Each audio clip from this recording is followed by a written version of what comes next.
చాలా రోజుల తర్వాత ఒక మంచి చిత్రం మన తెలుగులో వచ్చింది. ఓకే, అఫ్ కోర్స్ ఇది మలయాళం హీరో ఉన్నప్పటికీ డైరెక్టర్ మాత్రం తెలుగువాడే.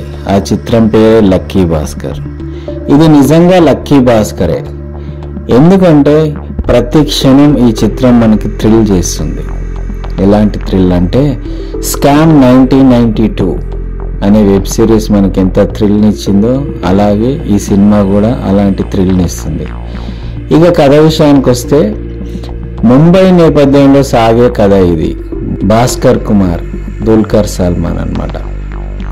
మధ్యతరగతి కుటుంబానికి చెందిన ఒక సాధారణ బ్యాంక్ ఉద్యోగి.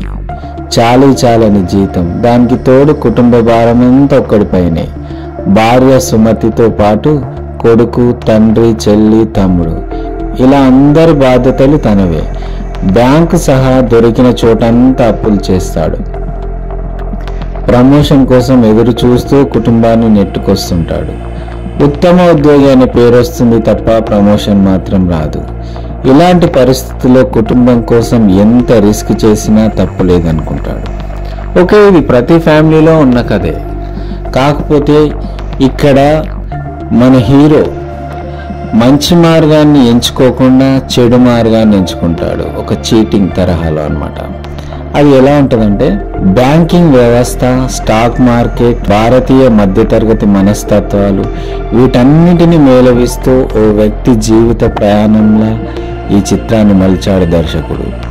90లో భారతీయ ఆర్థిక వ్యవస్థని కుదిపేసిన హర్షద్ మెహతా కుంభకోణం ఈ కథలో కీలకం. ఆ తరహా చిత్రమే ఇది.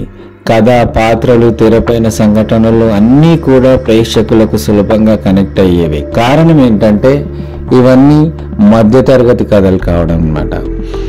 మధ్యతరగతి వారికి ఆశలు ఎక్కువ, ఆదాయం తక్కువ, కాబట్టి ఇలాంటి కథలు ఈజీగా కనెక్ట్ అవుతుంటాయి. చెడు దారిలో ప్రయాణించే అవకాశాలు ఎక్కువ ఉంటాయి అన్నమాట.